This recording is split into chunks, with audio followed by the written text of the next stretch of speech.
bienvenue sur Venez Raisonnons. Nous sommes très heureux d'être avec vous dans ce moment de partage, de méditation matinale. Nous sommes très heureux d'être avec vous. Aujourd'hui, nous allons parler de l'histoire de la croix et les deux fils perdus. Je suppose, je vois beaucoup d'entre vous qui vont dire, mais je connais déjà cette parabole, on m'a déjà parlé de cette parabole. Je vous demande beaucoup de patience parce qu'il y a beaucoup de choses que nous devons voir et que nous découvrons tous les jours en lisant la parole infinie de Dieu. Dans le livre de Luc, chapitre 15, le verset 1 à 2, nous pouvons lire. Tous les publicains et les gens de mauvaise vie s'approchaient de Jésus pour l'entendre. Et les pharisiens et les scribes murmuraient, disant, cet homme accueille des gens de mauvaise vie et mange avec eux. Et pour continuer, le verset 11, il dit encore, un homme avait deux fils. Le plus jeune dit à son père, mon père, donne-moi la part de bien qui doit me revenir. Et le père leur partagea son bien. Peu de jours après, le plus jeune fils ayant tout ramassé partit dans un pays éloigné où il dissipa son bien en vivant dans la débauche. Lorsqu'il eut tout dépensé, une grande famine survint dans le pays et il commença à se trouver dans le besoin. Il alla se mettre au service d'un des habitants du pays qui l'envoya dans le champ garder les pourceaux. Il aura bien voulu se rassasier des carouges, que mangeaient les pourceaux, mais personne ne lui en donnait. Entrant en lui-même, il se dit, combien de mercenaires chez mon père ont du pain en abondance et moi ici je meurs de faim. Je me lèverai, j'irai vers mon père et je lui dirai, mon père, j'ai péché contre le ciel et contre toi. Au verset 19 à 24, on nous dit, je ne suis pas digne d'être appelé ton fils, traite-moi comme l'un de tes mercenaires. Et il se leva, alla vers son père. Comme il était encore loin, son père le vit, fut ému de compassion. Il courut, se jeta à son cou et le baisa. Le fils lui dit, mon père, j'ai péché contre le ciel et contre toi. Je ne suis pas digne d'être appelé ton fils. Mais le père dit à ses serviteurs, apportez vite la plus belle robe et l'en revêtez. Mettez-lui un agneau au doigt et des souliers aux pieds. Amenez le veau gras, tuez, mangeons en revue son nom. Car mon fils que voici était mort, il est revenu à la vie. Il était perdu, il est retrouvé et il commença à se réjouir. Au verset 25 à 32, on nous dit, or, vous connaissez bien la conjugaison, or, le fils aîné étant dans les champs, lorsqu'il revint approcha de la maison, il entendit la musique et des danses. Il appela l'un de ses serviteurs et lui demanda ce que c'était. Ce serviteur lui dit, ton frère est de retour.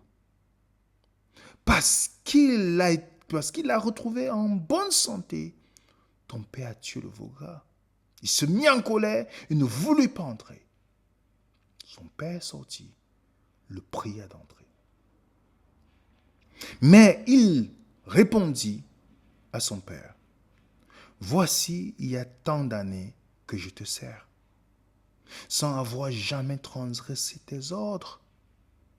Jamais tu ne m'as donné un chevreau pour que je puisse me réjouir avec mes amis. Mais quand ton fils est arrivé, celui qui a mangé ton bien avec des prostituées, c'est pour lui que tu as tué le veau gras. Mon enfant, lui dit le père, tu es toujours avec moi, tout ce que j'ai est à toi. Il fallait bien s'égayer. et se réjouis parce que ton frère que voici était mort et qui est revenu à la vie parce qu'il était perdu, il a été retrouvé. Voilà l'histoire de cette parabole. Cette parabole qui est communément appelée dans le milieu chrétien le fils prodigue. Déjà, retenons très bien pour corriger le mot prodigue ici, parce que j'ai posé cette question dans une étude que je faisais avec des personnes. Les gens m'ont dit prodige parce qu'ils ont un prodige. Non, c'est le fils prodigue. Prodigue, c'est celui qui perd quelque chose, qui a tout perdu. Dans cette histoire, le fils, il ne perd pas ce qui lui appartient, il perd ce qui appartient au père. En fait, l'histoire, c'est l'histoire du Dieu prodigue, le Dieu qui a tout perdu. Voici cette histoire où un homme a deux fils. Excusez-moi. Deux fils. Et que nous devons étudier cette histoire pour comprendre. Pour comprendre. Parce que l'histoire nous révèle deux types de personnes. Deux types de personnes. Jésus introduit l'histoire d'abord de Luc chapitre 15. Parce que pour comprendre le sens de l'histoire, pour rentrer dans le contexte de l'histoire, il faut commencer par le commencement. Luc chapitre 15, au verset 1er à 2. Nous avons deux groupes de personnes ici. On a les pharisiens qui critiquent Jésus d'être avec les gens de mauvaise vie. Quand vous entendez le mot mauvaise vie, vous pouvez mettre dans la parenthèse tout ce que vous pouvez mettre, prostituées, LGBT, homosexuels, tout, mettez tout ce criminel, il y a tout. Les publicains qui étaient là, dont les frères aînés représentent les religieux. Vous comprenez ici maintenant? Celui qui dit qu'il a marché dans tous les ordres de son père. Le frère aîné représente les religieux qui étaient choqués par le ministère de Jésus. Qui étaient choqués le fait de voir un homme qui dit qu'il est pieux, mais qui est assis avec les gens de mauvaise vie. C'était un choc pour ces donneurs ces directeurs de conscience. C'était un choc pour ces religieux. Comment Jésus pouvait marcher avec les gens, les parias politiques comme Zachée, les parias sexuels comme la femme adultère, les parias raciales comme la femme samaritaine? Comment Jésus pouvait le faire? La critique des frères aînés, qui étaient les pharisiens dans cette histoire. Comment Jésus peut-il marcher avec les collecteurs d'impôts? Est-ce que vous comprenez? Est-ce que vous voyez déjà que nous ne pouvons pas comprendre cette parabole sans commencer d'abord par le début? Le message de l'évangile est clair ici. Les personnes moralistes ou qui ont tendance à critiquer, à parler à critiquer le péché des autres, à voulant penser qu'ils sont mieux que les personnes. C'est ceux qui sont les plus intrigués par l'évangile de Jésus-Christ lorsque vous parlez de l'amour des gens. L'amour de ceux qui ne pensent pas comme nous. Je me rappelle bien quelqu'un qui est venu dire, oui, mais je faisais l'étude avec une lesbienne, dit, mais les lesbiennes, les gens qui sont homosexuels ne peuvent pas entrer dans le royaume de Dieu. J'ai dit, oui. J'ai dit, c'est ce que tu dis. Mais les hétérosexuels n'entreront pas non plus. C'est pas parce que vous pratiquez l'hétérosexuel que vous allez entrer. Non, si vous ne le faites pas dans le contexte que Dieu a demandé de faire, vous n'entrerez pas aussi. Dieu n'a jamais... Les gens mettent l'accent sur le pécheur. Jésus n'est pas venu condamner le pécheur, il est venu condamner le péché. C'est ce que le Romain nous dit. Il est venu condamner le péché dans sa chair. Donc ces hommes religieux qui se positionnaient comme les garants de la moralité, étaient ceux qui critiquaient Jésus. Et remarquez bien qui était attiré par Jésus, c'était le jeune frère. C'était les gens de mauvaise vie. Ils sont attirés pour écouter l'homme le plus saint du monde. Et ceux qui se disent saints sont éloignés de l'homme le plus saint et vrai du monde. Dans l'histoire de ces deux fils, c'est l'histoire de deux approches, deux types d'approches. Quand vous lisez l'histoire, vous avez le premier, qui est le fils cadet, qui demande à son père tous ses biens. Non, les biens qui lui reviennent. Vous savez, dans ce temps, quand un homme avait deux fils pour l'héritage, on donnait le 2/3 au fils aîné et le tiers au fils jeune. Et le fils qui est jeune, il demande à son père de lui donner le bien. En d'autres termes, il veut que son père meure parce qu'on partageait ses biens après la mort. C'est après la mort. Il dit, donne-moi ce qui me revient. Deutéronome 21 te dit que la double portion partait à l'aîné, 1/3 à l'autre. Demander l'héritage de son père, c'est souhaiter sa mort. En d'autres termes, je veux ton bien, mais je ne veux pas de toi. Et c'est un choc de voir la réaction du père, parce que le père ne cherche pas. Le père avait le droit de demander qu'on le lapide. Deutéronome 21 te montre qu'un fils de tel caractère rebelle, qui sur la mort de son père mérite la mort. Non, le père, il ne le fait pas. Le père n'a pas suivi la tradition. Il a divisé, il a donné. Parce qu'il n'a pas suivi Deutéronome 21, qui demandait qu'on pouvait lapider un fils pareil. Un fils pareil, il méritait la mort. Demander le bien de son père quand il est encore de vivant, c'est faire que le père endure ce qu'on appelle le rejet, qui est une pire situation. Une insulte qu'on ne peut pas qualifier. Vous savez très bien quand on subit le rejet. Le père subit ici le rejet de son fils. En fait, donne-moi ce que... Je ne m'intéresse pas à ta vie, donne-moi. Mais quand on subit le rejet, on déteste la personne, c'est pas vrai? Pour diminuer notre douleur. Mais le père ici a maintenu son amour pour son fils. Il n'a pas souhaité qu'on le lapide. Il lui a donné. Et lorsque le fils a tout perdu,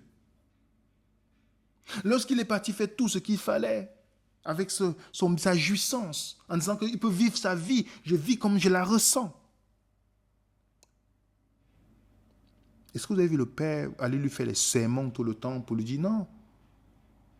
Il s'est souvenu de l'amour de son père. Vous savez, là où il était, il avait tout perdu au point où il est parti nourrir les porcs. Le fait que Jésus mentionne les porcs, vous savez, c'était quelque chose que les Juifs ne mangeaient pas et que les chrétiens sont supposés ne pas manger aujourd'hui. Mais remarquez bien, on te dit à quel point il est descendu très bas, aller avec les cochons, au point il voyait la nourriture des cochons comme un délice. Ça vous est jamais arrivé de descendre aussi bas que vous ne pouvez même pas vous imaginer? Que vous êtes en train de faire des choses que vous n'avez jamais pensé que vous feriez, qui briseraient le cœur du Père.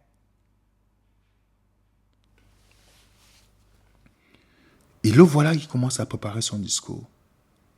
Il lance son discours, il dit, je veux que tu me traites comme l'un de ces mercenaires. En fait, le mercenaire, dans ce temps-là, c'est comme quelqu'un qui travaillait, qui devait quelque chose, il travaillait pour payer ses dettes, pour rembourser.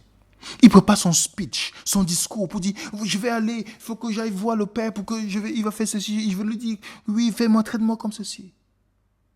Mais l'histoire nous dit que lorsqu'il a décidé de partir, le Père, lorsqu'il était loin, le Père le vit, fut ému de compassion. Il courut se jeter à son pied. Déjà, c'est étrange, c'est quelque chose d'étrange dans la conception patriarcale juive de voir le père courir. Pour ceux qui ont déjà étudié dans l'histoire.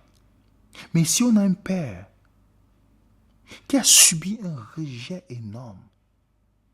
Celui qui l'a rejeté parce qu'il n'était pas intéressé par son père, mais par le bien que son père procurait pour vivre sa vie. C'est le père encore qui est ému de compassion, qui court pour l'accueillir. Il ne le laisse même pas terminer son discours. Il ne laisse pas terminer son discours. Lui qui est parti en demandant le bien de son père, il est revenu tout sale, déchiré, tout. Son père dit préparez la fête. Tu ne vas pas mériter pour être dans la famille. Je t'admets dans la famille. Parce qu'il voulait préparer son speech pour mériter. Non. Amenez-lui un vêtement. Mettez l'anneau. C'est les souliers. Quand on faisait le repas dans ce temps, c'était une invitation pour te dire, tu fais partie de la famille. Il est admis non pas par ses mérites. D'ailleurs, il ne méritait rien du tout. Le fils aîné, qui avait 2/3, parce que tout ce qui restait était à lui. Tout ce qui restait à son père était à lui. Le voilà qui revient, il voit la fête. Le fils, il voit la fête, il demande. On lui dit que son frère est de retour. Il n'est pas réjoui. Il ne se réjouit pas parce que, n'oubliez pas que les 2/3 qui restent lui appartiennent. Donc si son frère revient, on l'admet encore, ça veut dire que il y a quelque chose qui va diminuer dans ce qui de la part qui lui revient. Est-ce que vous comprenez, les amis? Et il reproche à son père. Il ne dit même pas père, il dit ton fils, qui a dépensé avec les prostituées. Tu fais pour lui toutes ces choses, le vaudra. Tu dépenses tout cela. Il ne veut pas aller dans la grande fête organisée par son père. Et son père veut qu'il soit dans cette fête. Parce que quand on voit le concept de père dans la Bible, c'est un concept, dans le Nouveau Testament, vous n'allez pas beaucoup voir où un prophète dit Dieu, mon père. C'est Jésus qui est venu avec le concept du père. Ceux qui s'attardent souvent en disant, on va appeler Dieu Elohim, Adonai, toutes ces choses, YH, tout. Ils ne comprennent pas que Jésus a dit quand tu pries, tu dis notre Père. Il n'a pas dit et prier YHW. Ça, c'est les gens qui sont des religieux, qui pensent qu'à force de prononcer ce mot, comme si Dieu ne comprend pas le français, tu dis Dieu, mon Père, tout ça. Non. Jésus a dit notre Père. On voit un père, Jésus veut montrer un père différent ici. Oui. Il ne veut pas aller dans la fête organisée par le Père. Oui. Il pointe ton fils qui a tout dépensé. Le petit frère représente en fait ce qu'on appelle les progressistes religieux. Qui disent qu'il faut tout faire, il faut faire ceci, il faut changer la Bible. Non, je vis ma vie comme je le sens, mais voilà, je sens ceci. Je peux vivre de concubinage parce que voilà, Dieu comprend tout, Dieu comprend tout. C'est que Dieu comprend. Nous, on ne comprend pas, Dieu comprend. Ça, c'est le fils. Mais l'autre, le fils aîné, représente les religieux. Ceux qui présentent le monde en deux camps. Comme le fils, le petit frère. Il y a le progressiste et les religieux. Il y a le grand frère qui dit, non, il y a les moralistes et les progressistes, les bons et les mauvais. Jésus n'a adhéré à aucun de ces deux points de vue. Ni à l'évangile progressiste où on dit que tout doit changer. Jésus n'a pas adhéré à ça. Ni aux moralistes. Oui. Il n'a pas adhéré à ces deux points. Voilà le Père. L'histoire, en fait, ici, on ne donne pas la fin de l'histoire entre ces deux fils. Il n'y a pas la fin de l'histoire. Parce qu'en fait, le fils aîné, il se rappelle, dit, ton fils qui a mangé avec les prostituées, donc il savait où est-ce que son père, il savait où son frère était. Il savait. que son frère était dans le péché, est-ce qu'il a fait l'action d'aller le chercher? Non. Parce qu'aller chercher son frère pour le ramener, c'est perdre ses 2 tiers. Combien de ceux qui nous écoutent maintenant, vous connaissez les gens qui vivent dans le mal, mais vous vous contentez seulement de commenter ce mal. Ah, elle est pécheresse, il est pécheur. Qu'avez-vous fait pour aller chercher votre frère ou votre sœur? Vous vous êtes comporté comme ce fils aîné qui sait que tel est dans le péché, mais se contente seulement parce que moi je ne fais pas comme lui. Vous savez ce que Jésus a dit? Si votre justice ne supère pas celle des pharisiens et des scribes, vous ne serez pas sauvés. Vous n'entrez pas dans le royaume des cieux.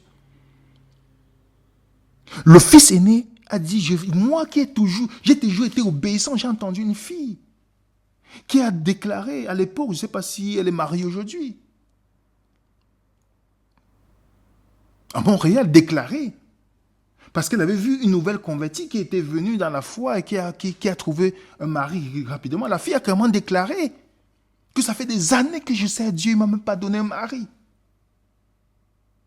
On voit cette même état d'esprit chez le fils aîné.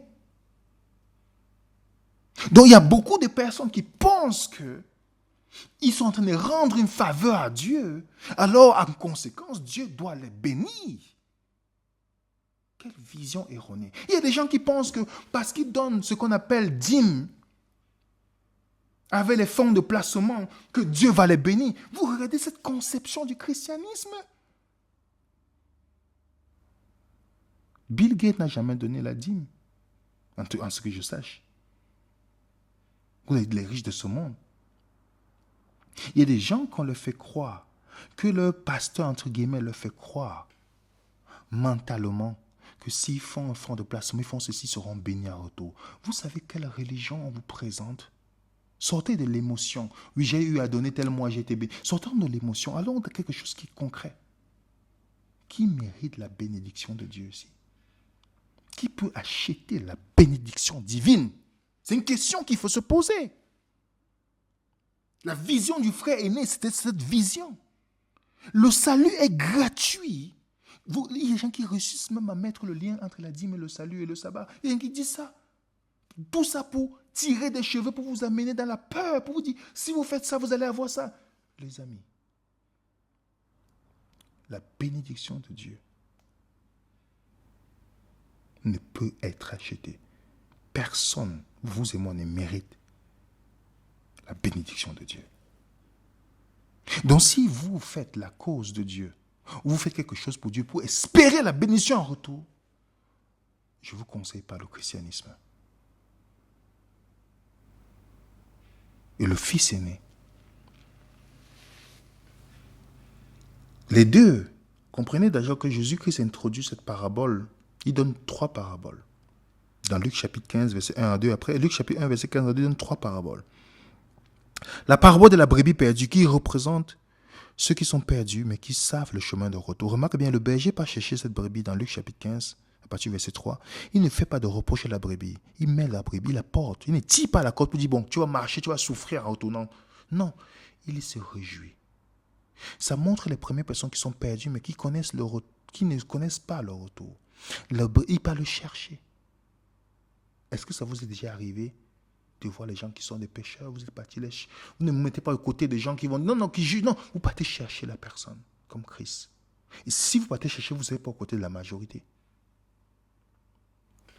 Et puis, dans la parabole de la pièce perdue, qui est perdue, qui représente les gens qui sont perdus, mais qui ne savent pas qu'ils sont perdus. Cette pièce est partie être cherchée par la femme.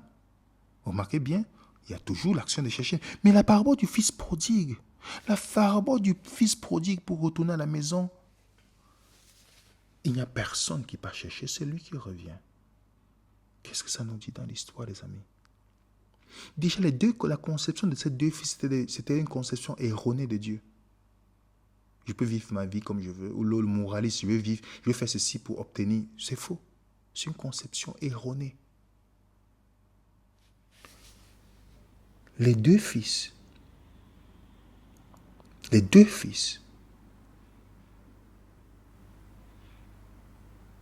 qu'est-ce qui a coûté? Qu'est-ce qu'il fallait faire pour aller chercher le fils? le petit frère. C'était le fils aîné qui devait aller le faire. L'histoire ne termine pas parce que Dieu veut nous montrer. Il veut nous faire le contraste avec quelque chose. Il veut nous faire le contraste avec un autre frère aîné que nous avons. Contrairement aux frères aînés que nous avons dans les dénominations, dans le monde aujourd'hui, dans le monde chrétien aujourd'hui, qui vont passer le temps à aller vous salir, aller dire telle chose. Voir une fille amener jupe, détruire son caractère. Aller dire telle chose. Contrairement à ses frères aînés, qui ne feront jamais comme Jésus, ils ne sont même pas comme Jésus. Nous avons un frère aîné qui est différent. Nous avons un frère aîné qui vient nous chercher, qui n'a pas peur de dépenser tous les 2 tiers qui restent. Oui, parce que il y a beaucoup. Je vous donne, avant de continuer loin, pour aller plus loin, est-ce que vous savez que la raison pour laquelle beaucoup de jeunes ont quitté les bâtiments mais n'ont pas quitté Christ, c'est parce qu'il y a beaucoup d'aînés dans les bâtiments mais qui ont quitté Christ. Est-ce que vous savez ça? Être dans un bâtiment ou dans une maison ne fait pas de vous que vous allez à Christ. Combien de personnes, quand on n'est pas dans un bâtiment, on les appelle pour leur dire « Oh, comment tu ne viens plus à l'église ?» Non, il est l'église. On ne se pose même pas la question « Est-ce que tu es attaché à Jésus malgré tout ?» Non, ce n'est pas la question qui vient. Les gens vous disent « Il faut venir au bâtiment », mais ils ne vous demandent pas si vous êtes en Christ. Eux, ils ne sont pas parce que c'est le bâtiment, le salut. Il y a beaucoup qui remplissent les places dans les bâtiments, mais ils n'ont pas Christ, malheureusement. Nous avons un frère aîné qui est différent de ces pharisiens modernes. Oui, le petit frère, il avait un pharisien. Mais nous avons un grand frère qui a été toujours obéissant à son père par amour et non parce qu'il veut gagner quelque chose. Il possédait tout ce qui est au père. À la fin de sa vie, remarquez bien notre grand frère aîné. Notre grand frère aîné, à la fin de sa vie, n'avait pas de vêtements sur la croix. Il n'avait pas de nourriture, on lui a donné le vinaigre. Il n'avait pas de bague, on lui a donné une couronne d'épines. Cette histoire est de nous montrer que nous avons besoin d'un grand frère qui viendra nous chercher, peu importe nos péchés, peu importe nos désobéissances, peu importe toute chose. Il vient parce que sa grâce peut nous atteindre partout où nous sommes. As-tu déjà vu que tout ce que ton grand frère a fait pour te ramener, notre grand frère Jésus, il a tout perdu pour nous ramener. Il n'a pas eu peur de perdre ce qui lui appartient. C'est pourquoi nous pouvons nous prosterner, nous allons à la croix, à ses pieds, vous dit, reste sur la croix, il était nu. Et aujourd'hui, j'ai un vêtement. Le Père m'accueille pour me donner un repas, mais lui, il a eu le vinaigre. Le Père me met un anneau, mais lui, il a eu une couronne d'épines. Oui. Jésus-Christ a tout dépensé. Le Dieu prodigue, c'est lui qui a tout dépensé pour nous ramener à lui. C'est Jésus. Il a bu à Gethsémane. Il a bu la coupe de séparation afin que vous et moi, nous puissions boire la coupe de communion avec le Père. C'est pourquoi dans la souffrance, il y a une seule fois que Jésus a appelé Dieu, Dieu, dans la souffrance, afin que nous puissions appeler Dieu Père, parce qu'il vivait cette séparation pour que nous puissions vivre la communion. C'est pourquoi il y a un repas. Il y a un repas que Dieu prépare pour nous, parce que le repas était synonyme pour te dire, tu dois te sentir à la maison. Tu es à la maison. Notre frère aîné, comme la Bible dit, Hébreux 2, verset 11, il n'a pas honte de nous appeler ses frères. Comprendre cette vérité, les amis, est essentiel et doit nous transformer. Si nous avons compris ça, nous ne cesserons jamais d'être des frères aînés. jusqu'à ce que nous nous réjouissons de l'œuvre de notre véritable frère aîné. La raison pour laquelle il n'y a pas beaucoup de chrétiens comme frères aînés, ils vont vous voir peut-être, ils vont penser que vous enseignez les erreurs. Ils vont seulement critiquer, ils ne vont jamais venir vous montrer la vérité bibliquement. Mais ils vont seulement vous critiquer, vous crier dessus, vous insulter sur les commentaires et autres. Jamais.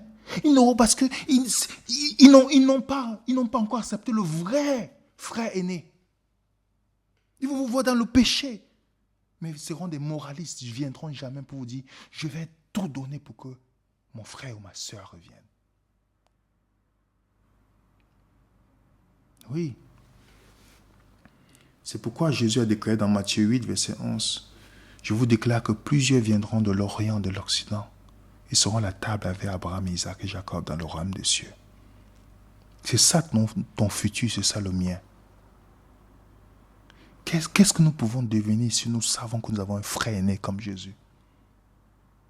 Est-ce que nous allons aimer les gens, même si ça nous coûte tout? Oui. Dieu a une place pour toi qui m'écoute, pour nous, dans sa maison. Jésus te lance cette invitation. Que tu sois frère aîné pharisien, que tu sois petit frère, le frère cadet, il te dit, viens à la maison, car il y a un grand frère Jésus qui viendra te chercher pour te ramener à lui. Les deux fils perdus étaient perdus dans leur conception. Mais le vrai fils aîné est celui qui allait nous démontrer son amour à la croix, pour nous montrer qu'il ne pourra pas vivre sans nous. Il ira jusqu'à tout perdre. Tout perdre. Pas comme ce frère aîné qui critiquait, non. Tout perdre pour nous ramener à lui et pour nous sauver. Merci Jésus-Christ d'être ce frère aîné que nous n'avons pas. Et aide-nous, voilà ma prière, aide-nous à être des frères aînés. Comme toi, pas comme ces frères aînés qui critiquent, non, comme toi, ces frères qui iront pour aller ramener ceux qui sont perdus pour ta gloire. Merci encore, Père. Que Dieu vous bénisse. Au nom de Vénéraison, je vous salue. Bonne journée à tous. Dans le repos du Seigneur. À très bientôt sur Vénéraison.